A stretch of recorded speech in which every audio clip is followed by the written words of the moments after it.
Breaking news చూస్తున్నాం. రేపు అసెంబ్లీకి జగన్మోహన్ రెడ్డి రాబోతున్నారు అనేది ఒక సంచలనమైన వార్తగా నిలిచింది. ముఖ్యంగా అసెంబ్లీకి జగన్ వస్తుండటంతోనే ఏపీలో పొలిటికల్ హీట్ అయితే పెరిగింది. సో వైసీపీ కీలక నిర్ణయం తీసుకుంది. జగన్ తో పాటు వైసీపీ ఎమ్మెల్యేలు రేపు అసెంబ్లీ సమావేశాలకు రానున్నట్టు తెలుస్తుంది. దాదాపుగా 21 రోజుల పాటు ఈ యొక్క అసెంబ్లీ సమావేశాలు జరుగుతున్నాయి. ఫిబ్రవరి 12న గవర్నర్ ప్రసంగం ఉంది. అలాగే ఫిబ్రవరి 14న బడ్జెట్ ప్రవేశపెట్టనున్న ఏపీ ఆర్థిక శాఖ మంత్రి పయ్యావుల కేశవ్ కూడా ఈ యొక్క బడ్జెట్ ని ప్రవేశపెట్టబోతా ఉన్నారు. అసెంబ్లీకి జగన్ రాకతోనే ఈ యొక్క పొలిటికల్ హీట్ పెరిగింది. సో ముఖ్యంగా ఏదైతే గవర్నర్ ప్రసంగం ఉంటుందో గవర్నర్ ప్రసంగానికి రాబోతున్నట్టు కూడా తెలుస్తుంది. ఎందుకంటే వరుసగా 60 రోజుల పాటు ఈ యొక్క అసెంబ్లీ సమావేశాలకు అటెండ్ కాకపోతే ఖచ్చితంగా అనర్హత వేటు పడుతుంది అని చెప్పేసి గతంలోనే స్పీకర్ అలాగే డిప్యూటీ స్పీకర్ కూడా ఇద్దరు కూడా చెప్పిన తరుణంలో ఒక రోజు వచ్చేళ్ళినా సరిపోతుంది అని చెప్పేసి అటెండెన్స్ కోసం వస్తున్నారు అనేది వైసీపీ నేతలు వస్తున్నారంటే కూడా సమాచారం అవుతుంది. సో దీనిపైన మరింత సమాచారం మా AP bureau chief Nani phone line లో అందుబాటులో ఉన్నారు. మాట్లాడే ప్రయత్నం చేద్దాం. నాని చెప్పండి, అంటే రేపు ఏంటి, రేపు జగన్మోహన్ రెడ్డి అసెంబ్లీకి రాబోతున్నారు అని చెప్తున్నారు. అలాగే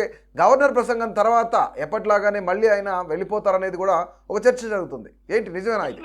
మీరు చెప్పింది కరెక్ట్ వసంత్. అయితే వైసీపీలో 2 రోజుల క్రితం ఏదైతే జగన్ ఎమ్మెల్యేలతో పార్టీ ముఖ్య నాయకులతో సమావేశం అయినప్పుడు ఖచ్చితంగా అసెంబ్లీ సమావేశాలకు వెళదాం, గవర్నర్ ప్రసంగానికి ధన్యవాదాలు తెలిపేటువంటి దీనిలో పాల్గొని ఆ సమావేశంలో పాల్గొని తమ వాణి వినిపించాలి అని చెప్పినటువంటి దిశానిర్దేశం చేశారు. అయితే నల్ల కండవాలు వేసుకొని ప్లకార్డులు చేత పట్టుకొని ఖచ్చితంగా ప్రభుత్వ వైఖరిని నిరసిస్తూ అసెంబ్లీకి వెళ్ళాలి, ఏదో ఒక రూపంలో ఒక నిరసన తెలియజేసే విధంగా అసెంబ్లీకి వెళ్ళాలి అని చెప్పినటువంటి ఆలోచనలో వైసీపీ ఉంది. అయితే జగన్ తో కలిపి 11 మంది అసెంబ్లీ సమావేశాలకు అటెండ్ అవ్వాలి అని చెప్పినటువంటి నిర్ణయం అయితే తీసుకుంది వైసీపీ అధిష్టానం. ఈ నేపథ్యంలో గవర్నర్ ప్రసంగంలో ఏదైతే గతంలో గవర్నర్ ప్రసంగంలో అన్ని అబద్ధాలు ఉన్నాయి, ప్రభుత్వం అన్ని అబద్ధాలు చెప్పించింది గవర్నర్ తో, కాబట్టి మేము సమావేశాన్ని బాయ్కాట్ చేస్తున్నామంటే ఎలా వెళ్ళిపోయారో అదే తరహాలో ఈసారి కూడా అసెంబ్లీ సమావేశాలకు వచ్చి గవర్నర్ ప్రసంగంలో అన్ని అబద్ధాలు ఉన్నాయని చెప్పినటువంటి బాయ్కాట్ చేస్తున్నామని గతంలో చెప్పిన విధంగానే చెప్పేసి వెళ్ళిపోవాలనే ఆలోచనలో వైసీపీ ఉన్నట్టుగా తెలుస్తోంది. రైట్. అంటే ఇక్కడ మరొక అంశం ఏంటంటే వరుసగా ఇప్పుడు వైసీపీ నేతల పైన దాడులు జరుగుతున్నాయి, లేదంటే వాళ్ళని అరెస్ట్ చేయడము, రిమాండ్ పంపించడం, స్టేషన్ బెయిల్ వచ్చే కేసులకు సంబంధించి కూడా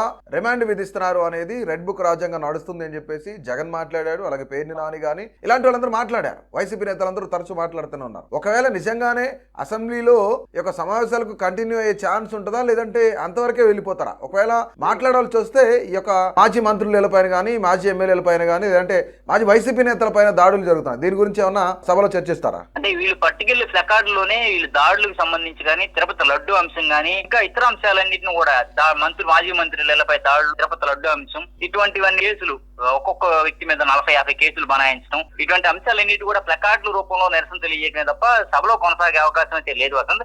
వాళ్ళందరూ కూడా 60 రోజులు కంటిన్యూగా అసెంబ్లీకి హాజరవకపోతే అనర్హత వేటు వేయాలని గట్టిగా డిప్యూటీ స్పీకర్ అయితే గట్టిగా పట్టుబట్టారు రఘురామకృష్ణరాజు. దీంతో అసెంబ్లీ సమావేశాలకు అటెండ్ అయ్యి అనర్హత వేటు నుంచి తప్పించుకునే దానికి ఖచ్చితంగా అటెండ్ అవుతున్నారు అనేది మాత్రం స్పష్టంగా తెలుస్తుంది.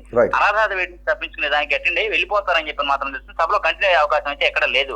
ప్రతిపక్ష హోదా కూడా కల్పించాలని చెప్పి డిమాండ్ ని వాళ్ళు మళ్ళీ అక్కడ ప్రస్తావించే అవకాశం ఉన్నట్టుగా తెలుస్తుంది. Okay, thank you Nani. ఇక్కడ అంటే 60 రోజుల పాటు వరుసగా అసెంబ్లీకి రాకపోతే అనర్హత వేటు పడుతుంది అని చెప్పేసి స్పీకర్ అయ్యన్న పాత్రుడు అలాగే డిప్యూటీ స్పీకర్ త్రిపులార్ రఘురామకృష్ణరాజు కూడా వార్న్ చేశారు. అయితే ఇప్పటికే ఎథిక్స్ కమిటీకి కూడా ఈ సిఫార్సు పంపించినట్టు తెలుస్తోంది. అయితే మాజీ ముఖ్యమంత్రి వైఎస్ జగన్మోహన్ రెడ్డి ఫిబ్రవరి 24, 2025 అసెంబ్లీకి వచ్చి వెళ్ళారు. అంటే అక్కడ గవర్నర్ ప్రసంగం తర్వాత మాకు ప్రతిపక్ష హోదా కావాలి, దీంతో పాటుగా leader of the opposition position కూడా కావాలి అని చెప్పేసి వాళ్ళు మాట్లాడారు. ఈ యొక్క పొజిషన్ ఇవ్వకపోవడంతో టెక్నికల్ ఇష్యూస్ వల్ల మేము వెళ్ళిపోతున్నాం అని చెప్పేసి వైసీపీ కూడా చెప్తున్నారు, వైసీపీ నేతలు కూడా చెప్తా ఉన్నారు. అంటే ఇక్కడ జగన్మోహన్ రెడ్డితో పాటు ఆ యొక్క 10 మంది ఎమ్మెల్యేలు ఎవరైతే ఉన్నారో మొత్తం ఓవరాల్గా 11 మంది, ఈ 11 మంది రేపు అసెంబ్లీకి వస్తారు. దీనికి సంబంధించి ముందుగానే ఏదైతే అసెంబ్లీ గేట్ దగ్గర కొంత ఆందోళనలు చేపడతారు. మాకు ప్రత్యేకమైన అపోజిషన్ లీడర్గా కావాలి, లేదంటే ప్రతిపక్ష హోదా కావాలి, దీనిపైన ప్లకార్డుల మీద రాసుకొస్తారు. అలాగే దాడులకు సంబంధించిన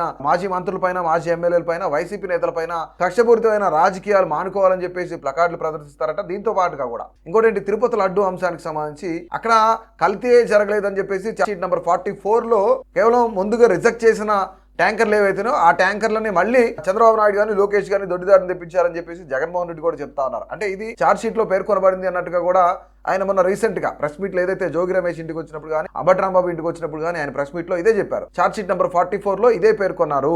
ఇలాంటి అంశాలన్నిటికి సంబంధించి కూడా కొంత ప్లకార్డులు పట్టుకొని వచ్చి అసెంబ్లీ గేట్ ముందు కొంత గందరగోళం చేసేసి కొంత ప్లకార్డులు పట్టుకుని వాళ్ళ దాని వ్యతిరేకత ప్రదర్శిస్తా ఉంటారని చెప్తున్నారు. సో ముఖ్యంగా ఏదైతే ఇప్పుడు జరగబోతున్న ఏదైతే గవర్నర్ స్పీచ్ ఉందో రేపటి నుంచి గవర్నర్ స్పీచ్ తో మొట్టమొదటిగా అసెంబ్లీ సమావేశాలు ప్రారంభమవుతాయి. అంటే ఇందులోనే 21 రోజులు సమావేశాలు జరిగితే 21 రోజుల్లోనే గవర్నర్ స్పీచ్ ఉంటుంది. అలాగే ఫిబ్రవరి 14న మళ్ళీ బడ్జెట్ ప్రవేశపెడతారు. పయ్యావుల కేశవ్ ఆర్థిక శాఖ మంత్రి, ఏపీ ఆర్థిక శాఖ మంత్రి బడ్జెట్ కూడా ప్రవేశపెడతారు. దీనిపైన చర్చ జరుగుతుంది. క్వశ్చనర్ కానీ లేదంటే మంత్రులు ఆన్సర్ ఇవ్వడం కానీ ఇవన్నీ జరుగుతూ ఉంటాయి. కానీ ఇంత దూరం కొనసాగదు. వైసీపీ నేతలు కానీ జగన్మోహన్ రెడ్డి కానీ కేవలం అటెండెన్స్ కోసం మాత్రమే ఇక అసెంబ్లీకి వస్తున్నారు, అంటే అనర్హత వేటు తప్పించుకోవడం కోసం మాత్రమే అసెంబ్లీకి వస్తున్నారని చెప్పేసి ఒక పక్క కూటమి నేతలు కూడా చెప్తున్నారు. ఒకవేళ నిజంగానే గవర్నర్ ప్రసంగం తర్వాత కూడా జగన్మోహన్ రెడ్డి ఇంకా కొనసాగే అవకాశం ఉందా, ఆయన అసెంబ్లీలో ఉంటారా అనేది కూడా చూడాలి.